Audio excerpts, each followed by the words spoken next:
गीता के 12वें अध्याय में अर्जुन पूछते हैं कि हे प्रभु, आपके जो अनन्य प्रेमी भक्तजन निरंतर आपके भजन ध्यान में लगे रहकर आपके सगुण रूप की पूजा करते हैं, या जो केवल अविनाशी निराकार ब्रह्म को ही अति श्रेष्ठ भाव से भजते हैं, उन दोनों प्रकार के भक्तों में अति उत्तम कौन है? अब भगवान कहते हैं कि जो लोग अपने मन को मेरे सगुण रूप में एकाग्र करते हैं और अत्यंत श्रद्धा पूर्वक मेरी पूजा करने में सदैव लगे रहते हैं, वे मेरे द्वारा परम सिद्ध माने जाते हैं। परंतु जो पुरुष अपनी इंद्रियों को वश में करके मन बुद्धि से परे सर्वव्यापी निराकार उस अव्यक्त की पूरी तरह से पूजा करते हैं, जो इंद्रियों की अनुभूति के परे है, अकल्पनीय है,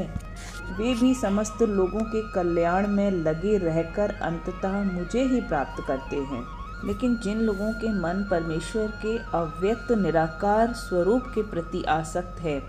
उनके लिए तो प्रगति कर पाना बहुत ही कठिन है, क्योंकि इस साधन में बहुत परिश्रम है,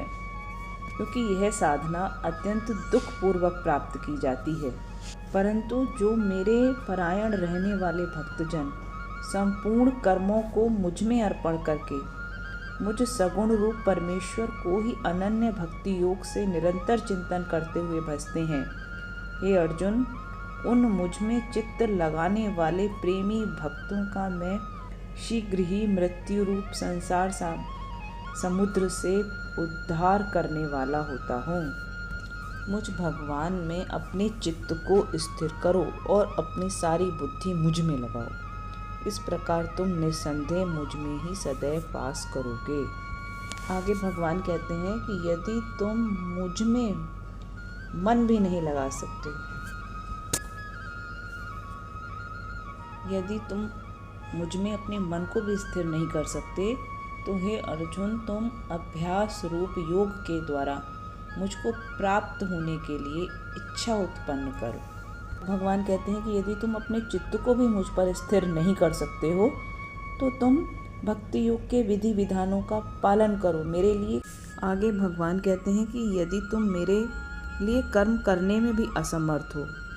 तो तुम अपने कर्म के समस्त फलों को त्याग कर कर्म करने का और आत्म स्थित होने का प्रयत्न करो।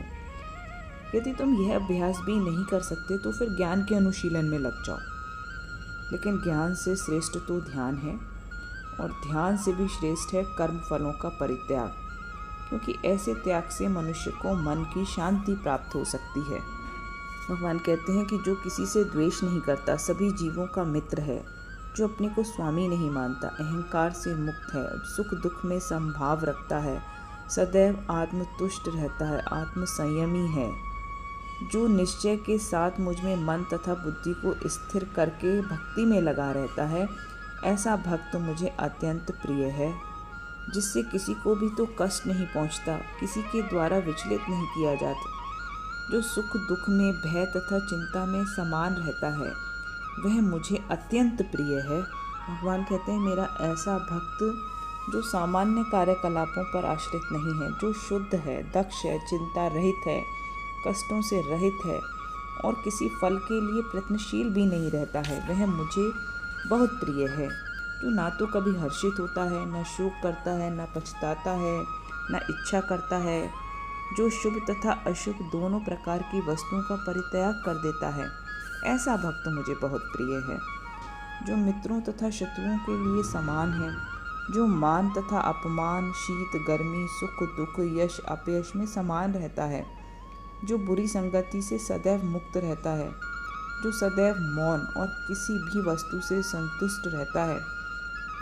जो किसी प्रकार की परवाह नहीं करता, जो ज्ञान में दृढ़ है और जो भक्ति में संलग्न है, ऐसा पुरुष मुझे अत्यंत प्रिय है। भगवान श्री कृष्ण कहते हैं कि जो इस भक्ति के अमर पथ का अनुसरण करते हैं और जो मुझे ही अपना चरम लक्ष्य बनाकर श्रद्धा सहित पूर्ण रूपेण संलग्न रहते हैं, वे भक्त मुझे अत्यंत प्रिय हैं। बोलो जय श्री कृष्ण। राधे राधे।